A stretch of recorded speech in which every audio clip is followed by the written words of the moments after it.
It is so unbelievably hot today. Hottest day I think we've had yet here this summer, and it's really warm in the building. It'll be nice when we have windows and fans and everything going in here. The other night, I actually don't know where this video sort of started, because the other night when we were working on our video, we had just finished our edit. I ended up coming back outside super late to work on creating something. I had like a 3 a.m. vision, and sometimes when you have those 3 a.m. visions, you just have to go for it, even if you don't have the exact materials you're wanting. I just kind of used what I had and put something together. So this will have some changes, but I want to show you what I was working on. Put in a couple clips for you. So I was just sort of tinkering with a little bit of scrap wood that I had around. So come morning, I had a wood box, again, not sanded. I probably will just use paint stir sticks for the sides, but you get the idea and you can envision it. So bottom is covered. Obviously I didn't take the sticker off. This is just my tester. And I cut out 4 of these little chunky feet that will go 1 on each of the 4 corners. Okay, so this Highland cow face that I cut out, again, maybe not perfect. I just freehand drew it, and then, so I'm not sure if the bangs and everything are right or exactly how I want things to be, but you get the idea. I just visually quickly whipped it up onto a piece of paper and then scroll cut it out. This is going to go on the front of my planter with the little legs, and then a plant can go inside. And I want to stain this. I just want to see what it's going to look like, because if this turns out the way that I'm hoping that it will when it's all put together, then I will make these in just a little bit smaller chunked wood. I don't need the 1-inch thick wood for the side of the boxes. Or maybe you guys will say that that's super cute and I should just have it, you know, strong and chunky like that. Also, I just glued all this together because it was really late at night and I didn't want to get out the great big air compressor for my brad nailer to put these together. So obviously I would wood glue and brad nail to actually put this together on a typical basis, but it was way too late at night to start running and filling up a large compressor. I would have woke up neighbors, and we don't even have super close ones. So I'm going to use a little bit of stain. Oh, I didn't bring anything out to use for the stain. Oh, I did. And then I'm just gonna use a ratty tea towel to rub my stain on, and some gloves.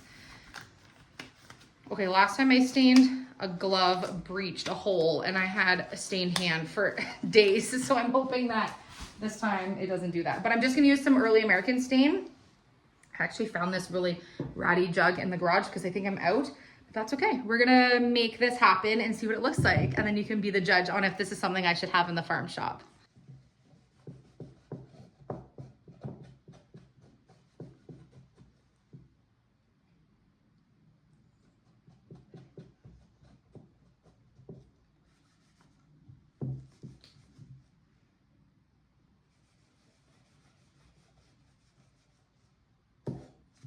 Ideally, I would normally stain everything before I put it together. But again, it was just a 3 a.m. idea I had. And so now I'm kind of working backwards, but that's okay. We can make it happen. Some of my best ideas have come from 3 o'clock in the morning. My mother-in-law will tell you the same thing. She always comes up with ideas in the middle of the night. And then when you get up, you can't wait to go work on them. And then sometimes they just end up being the best things you ever thought of. So I always follow my 2, 3 a.m. ideas where you wake up just enough to write it down. I have a notebook by the bedside table. The cute thing too is that I'll be able to make this in different types of wood stain if it turns out cute, because Highlands are obviously not all one color. So we can make honey colored ones like Henry and darker wood ones like Nora, and put cute little green plants in them. Because you will see the back from the planter, I will have to stain the back of the cow as well. Okay, I can't get in all the little crevices with my tea towel. There's a few little spots missing, but we get the idea. And then he will go on the front like that. So cute. Okay, we're gonna stain our feet, just the little feet.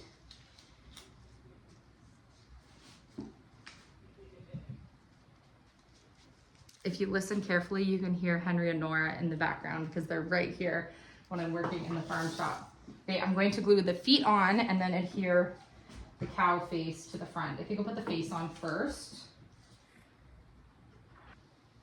Let's leave that for a minute and then we'll do the feet. Oh, I think this is so cute. One of the parts of like testing this out was that I wasn't sure what the proportions would be for like the cow head to the actual box. And so I'm happy with the way that it turned out so far in terms of the sizing, especially when it was just a quick drawn photo. So now that I'll have the base of the main one, I'll be able to figure out exactly where I want to go from that size wise. But I think that this head is really the perfect height. Again, it needs to dry, it'll start sliding, but perfect size. And the box inside is approximately 5.5 by 5.5. So that's great for us to be able to have a little plant in. Okay, I'm gonna show you the finished Highland cow. Obviously I don't have a plant from the plant shop yet or from my own garden. I just picked some of the little weeds that were around the property, but here is my cow. Oh, I have a little bit of wood glue dripping. But anyways, this is just my sampler. But what do you think? I think he's super cute. But these would be adorable to offer in the farm shop. And again, it's only the length of my hand. It might look big on camera, but it's not very big at all. Perfect size for just a little tiny pot like this. I could probably make it a little bit shorter. I think what I'll do is I'll probably tone it down, you know, an inch or so when I make my actual products. But super cute. So let me know what you think. And also I can offer it in different stains, which I think will be really adorable. And I'll let that continue to dry because it's a little bit wet still. And I'm gonna do a little bit more work on the antique table that we salvaged from that 365-day, you know, House of Horrors. But I did go ahead and start painting it. So let's take a look. So I have begun the process of working on the little restore table for the farm shop. I just love the spindles. It has one coat on the table now, and then I have 2 coats on the top. I'm not overly worrying about perfection on my first coat right now. I just wanted to get just a base covering on everything.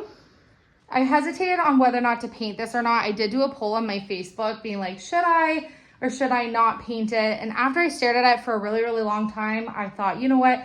This table has lived outside forever. I'm not saving it as an antique. I want to bring new life into it. And so I decided to just make it the dreamy yellow buttery table that I was envisioning that it was going to be and just follow my gut. I know that you don't know everything else that's going to be in this space, everything we're going to carry, what we're going to be using for shelving. You don't have like the entire big picture. And if I'm honest, if I share absolutely everything, it will be less of a reveal when we get to the part of being able to open. So there's some things that I want to share and some things I don't, and that I just want you to see when we get there. Lots of you have suggestions and I'm like, just wait and see, because some of the suggestions you're making are things that we want to do or in some type of variation. So to answer to every comment of that we should do this or we should do that, one of the things that was suggested was maybe just not painting the table because it was showing like the right wood color that I want to go with in the farm store. But I just decided ultimately, because I know the big picture on what I want it to look like, that I would paint it yellow, and I'm loving it so far. When I first put it on, the yellow was not looking the right way because underneath the wood was like shining through, and I almost had an Elysia English choose a different paint color moment, but I didn't. I'm sticking with it. It's beautiful. It's going to be so dreamy in the end. I mentioned in our last video, I was like, don't let me forget to show you the beautiful book Bible cover that I made. I made a quilted cover, and it's something that I want to offer in the shop and also on our online store at some point when I make a few, and I'm just about finished the one that I'm working on, but I want to show you. Okay, so here is my book Bible cover. It's quilted, it has a bow to tie it. I'm just finishing sewing the bottom of my straps, so it comes with long straps here that you can tie in any way you want. I thought the bow was really cute, and then I just have my Bible inside, and it fits just a standard size Bible, so you can see my thicker Bible is in there. And this one's just white quilted on the inside, and then this pattern that I chose for the outside of my cover. You can see the pattern's really beautiful. I thought it was so cute, and then I just did the striping for the straps. So let me know what you think. Okay, so keep in mind, I'm just a beginner sewer, so I'm just learning as I go, but I'm pretty happy with some of my sewing projects that I started with. A lot of you are messaging me asking when are we gonna have our makeup boxy bags available and some sewing projects that I've been working on. We're making like some dog bandanas, making Bible book covers. I have a few other things up my sleeve that I haven't showed you yet, and are like lip balm holders, things like that. I am sewing away. I want to have a variety for you when I first put them up, so I will let you know when we're going to launch them, but I love that you guys are so excited.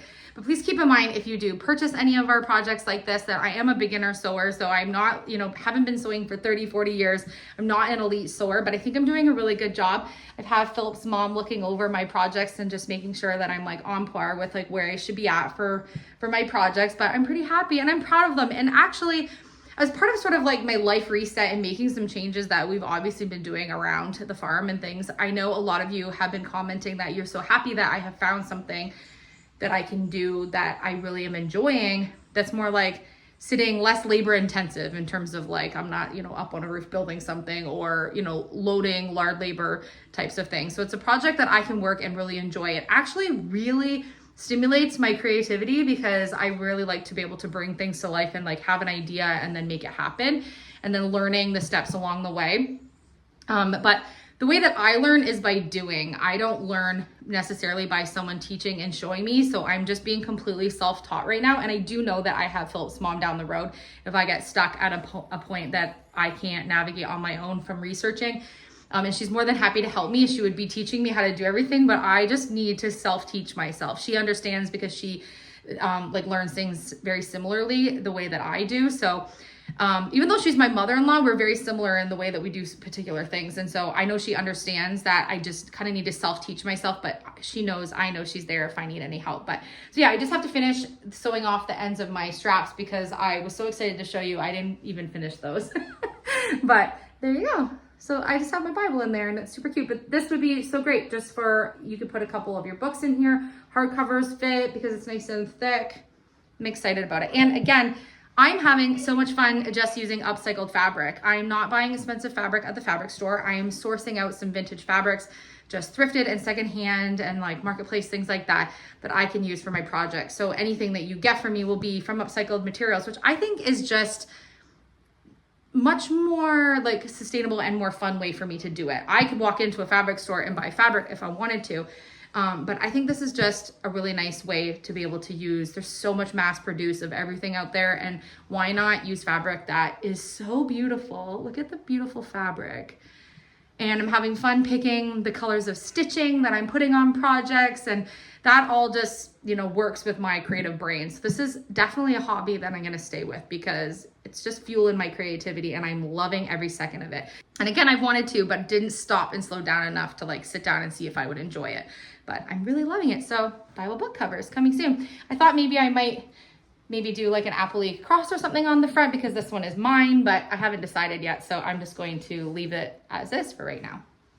We had a whole bunch of questions about our lettering for the farm shop. You saw in our previous video, Philip was cutting out all the letters for the paddock farm shop. And you're wondering why on earth we're putting the name for the building on the front that's facing the house, because customers will not see that from the road. That is not the only signage that we are going to have. On the side that faces the horse pasture is going to have signage on that side. Just hang on, it's coming. It has a really cool design for it, and it's going to be on the outside. Again, you can't see that from the road. You won't be able to see any signage on this building from the road because we have the trees on the edge of our property, which we are not cutting down because it gives us privacy and wind shelter and all the things. So there will be no visible signage on the farm building from the road. There is just no possibility that you'll be able to see any of the signage, which is why we're going to be doing a billboard and signage down by the road and at the end of the horse pasture, bringing you up to the horse pasture. So the front wording on the top of the building is basically just an aesthetic for the final overall look of what the farm shop is going to look like. And it's just fun to get one of the signs up right now because we've just decided on the name for our farm. So I'm super excited. So we have our business name registered, we have our business registered, we have all of our permits and everything. I had a really important meeting this morning via the phone of like some things that we're going to be having that we'll have in the farm shop, and we got the green light for that. So things are progressing really, really well in here. And I'm starting now not only to be working on the inside, but I will be starting to work on the actual products that will be sold inside the building, because over the next few months we'll be obviously making all of the handmade items. So stay tuned for tons of that, because there's gonna be so much creating in here, and it's awesome because we can kind of work in this space while we're making things as we go until we get to a certain point when we can't really cut with a saw and things like that in here. So lots of suggestions from you all. I'm listening to all of them, so stay tuned. You're gonna see parts of it as we go. But I love how excited everyone is about our farm shop. And don't worry, we are going to try to do this in some type of a capacity that if you don't live where we are to come and actually come to our shop, you'll be able to shop from us in a certain capacity. So I have some plans, don't worry, and we're gonna make this possible for everyone who wants to anyway. So I love you. I'm happy with how much progress we've made so far, and I will see you on tomorrow's episode. Loving our dailies, by the way. I hope you are too. Okay, and because I am sewing away like crazy, trying to get some of our handmade items ready to put up on our website, I kind of just need a general consensus on who is looking to purchase some of our makeup bags, our dog bandanas, our lip balm covers, our Bible book covers, things like that. So if you are interested in seeing that on the website, that will be available for everyone. Just kind of like shoot me a comment down below so that I can kind of make some type of a gauge. I don't want to put them on and then sell out in 5 minutes because that will be sad for people who are waiting for them. So let me know somehow in the comments if you're interested in seeing what those are going to be when that comes out so that I kind of have an idea on how much sewing I should do prior to our first launch, okay? I love you. I'll see you tomorrow.